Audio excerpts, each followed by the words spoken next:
Succession, Articles 796 to 819 of the New Civil Code. This is Part 2. Article 796. All persons who are not expressly prohibited by law may make a will. As a general rule, all persons have the testamentary capacity to make a will. The exceptions are the following. 1. When disqualified by reason of age, provided for under Article 797. And 2. When disqualified by reason of mental incompetence, provided for under Article 798. Article 797. Persons of either sex under 18 years of age cannot make a will. This is the first exception to the general rule that all persons can make a will. Article 798. In order to make a will, it is essential that the testator be of sound mind at the time of its execution. Soundness of mind is determined at the time of the execution of the will. Unsoundness of mind or mental incompetence is the second exception to the rule that all persons may make a will. Article 799.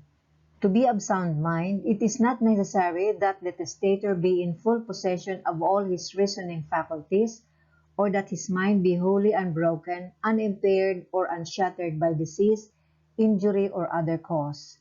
It shall be sufficient if the testator was able at the time of making the will to know the nature of the estate to be disposed of, the proper objects of his bounty, and the character of the testamentary act.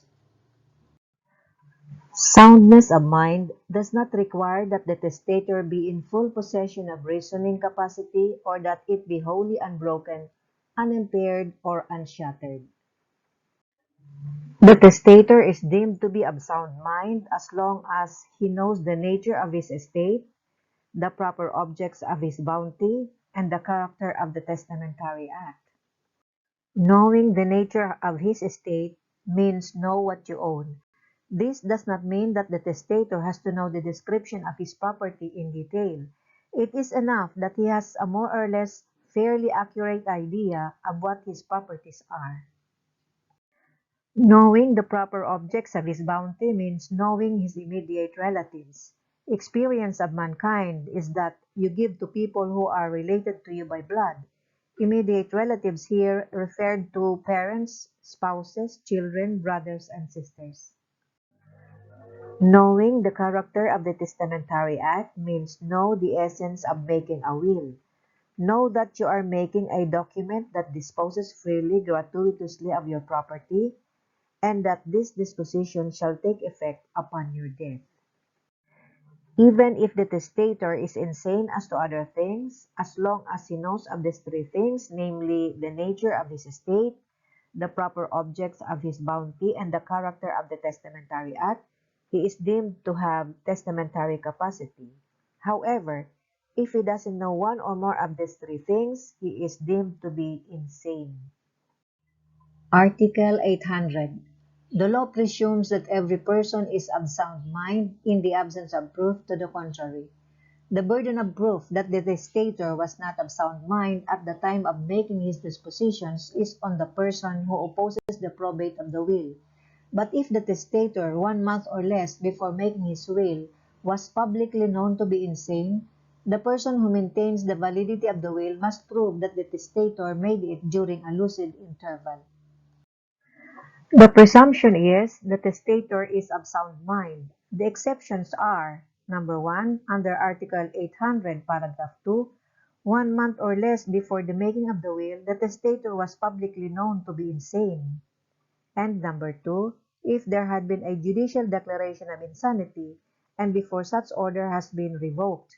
This is in the case of Torres versus Lopez, 48, Philippines 772.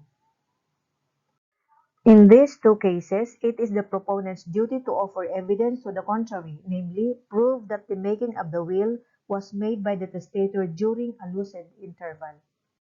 Article 801. Supervening incapacity does not invalidate an effective will, nor is the will of an incapable validated by the supervening of capacity. This means that the requirement of sanity should exist only at the time of execution. Subsequent insanity does not affect the validity of the will, nor an invalid will be validated by the recovery of the senses of the testator. Article 802. A married woman may make a will without the consent of her husband and without the authority of the court. Article 803. A married woman may dispose by will of all her separate property as well as her share of the conjugal partnership or absolute community property. Article 804. Every will must be in writing and executed in a language or dialect known to the testator. There are two kinds of wills. One is the ordinary or notarial will, which requires an attestation clause, an acknowledgement before the notary public, and number two, the holographic will, which must be entirely written, dated, and signed in the handwriting of the testator. The common requirements for both kinds of wills are number one, it must be in writing, and number two, executed in the language or dialect known to the testator. Article 805. Every will other than a holographic will must be subscribed at the end thereof by the testator himself or by the testator's name written by some other person in his presence and by his express direction and attested and subscribed by three or more credible witnesses in the presence of the testator and of one another. The testator or the person requested by him to write his name and the instrumental witnesses of the will shall also sign as aforesaid each and every page thereof except the last on the left margin, and all the pages shall be numbered correlatively in letters placed on the upper part of each page. The attestation shall state the number of pages used upon which the will is written, and the fact that the testator signed the will and every page thereof, or caused some other person to write his name under his express direction, in the presence of the instrumental witnesses, and that the latter witnessed and signed the will and all the pages thereof, in the presence of the testator and of one another. If the attestation clause is in a language not known to the witnesses, it shall be interpreted to them. Question: is a thumb mark sufficient signature of the testator? Answer: yes. A thumb mark is a sufficient signature of the testator. In fact, it is always and under any and all circumstances a valid way to sign a will, the reason being that it is less possible to forge. A thumb mark is always a valid way of signing whether the testator is literate or illiterate. However, there is also the danger of falsifying it by affixing the thumb mark of a newly dead person. In the case of Garcia versus De La Cuesta, the testator signed with a cross.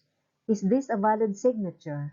The answer is no, this is not a valid signature because cross is easy to falsify. A cross cannot be considered a signature. Question: can the testator sign first, not in the presence of the witnesses, and then let the witnesses sign later? Answer: no. Article 805 requires that the testator should sign in the presence of the witnesses. Question: is it required that the witnesses knew the language of the attestation clause?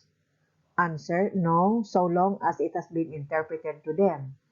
Another question: must the testator know the language of the attestation clause? Answer: no. What is required of the testator is to know the language of the will, an express requirement of Article 804.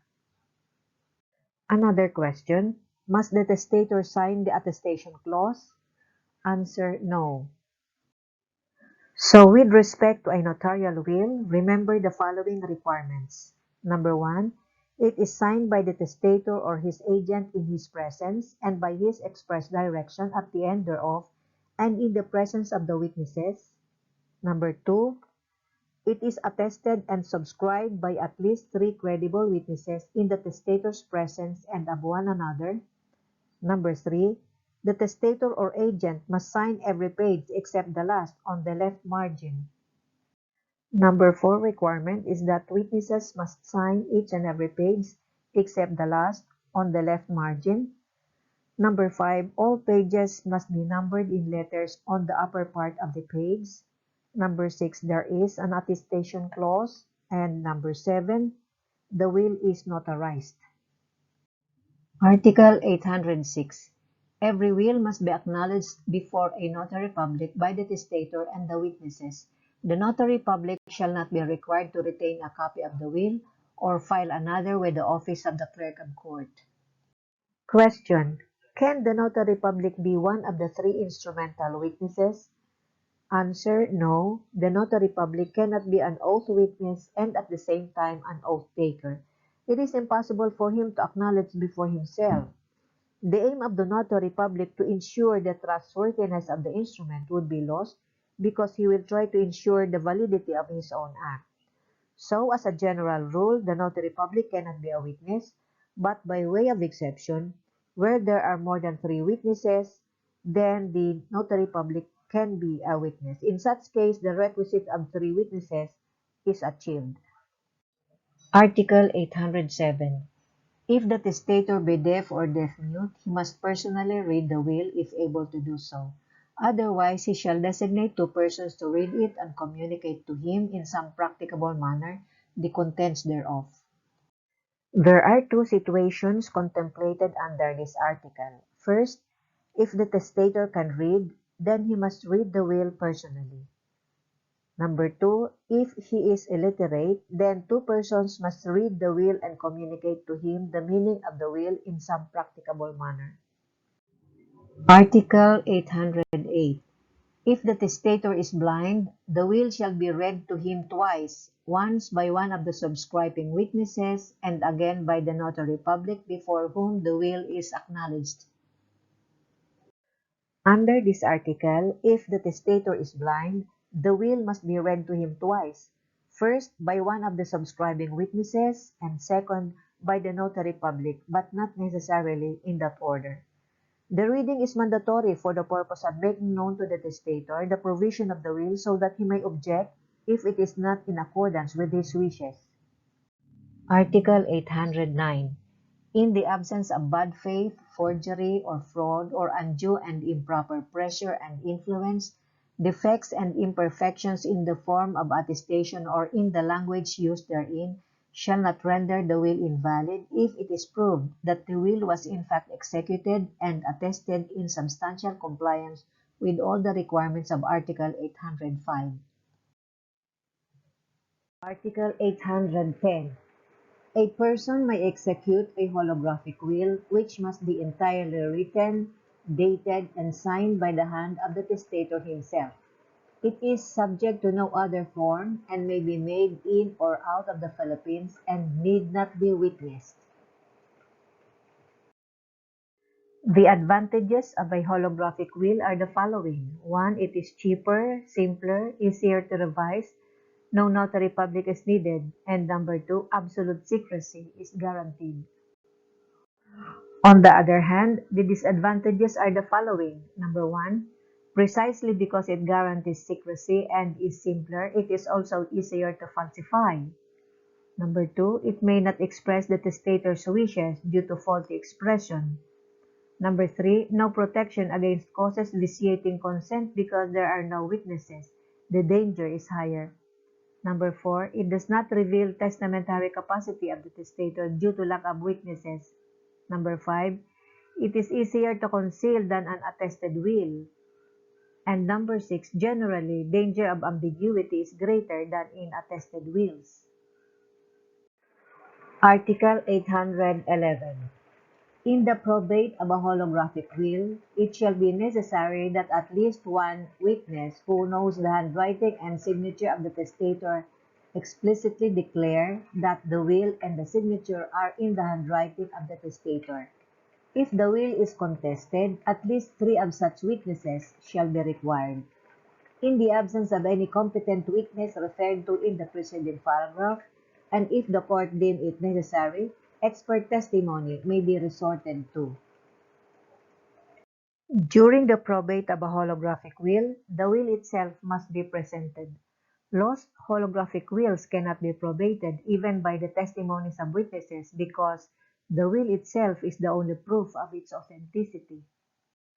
If the will is not contested, only one witness to identify the signature and handwriting of the testator is required. But if it is contested, 3 witnesses to identify the signature and handwriting of the testator are required.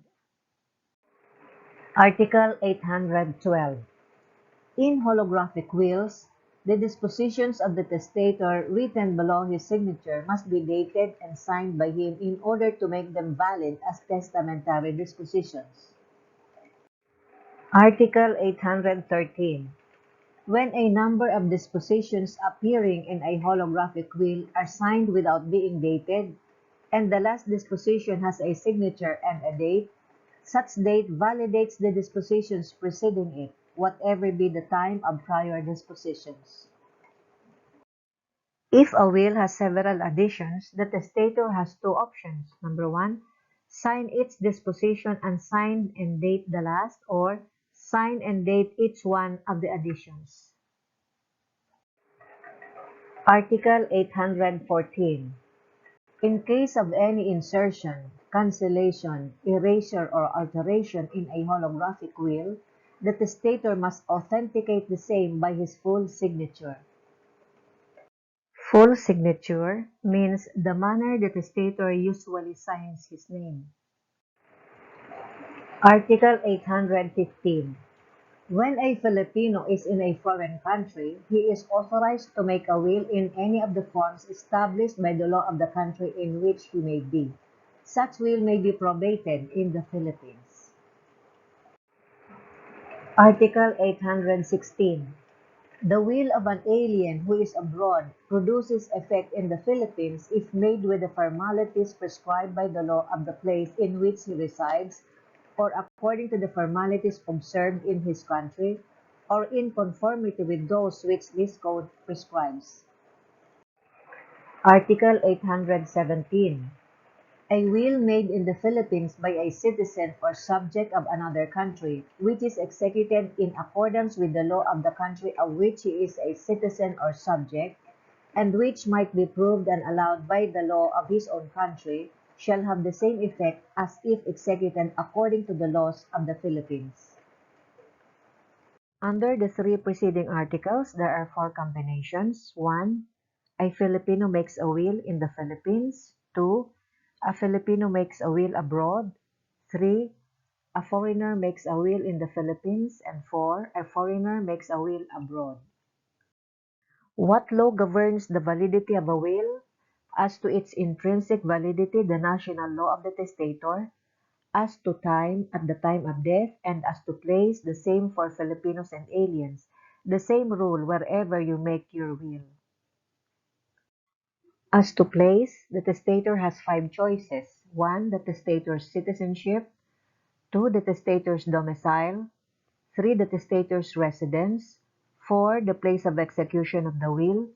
And 5. The Philippines. Example: an Argentine citizen domiciled in France, residing in Belgium, and visiting the Philippines. In Japan, he executed a will. He may choose among the 5 places as to what law shall govern the formal requirements of his will. Article 818. Two or more persons cannot make a will jointly or in the same instrument, either for their reciprocal benefit or for the benefit of a third person.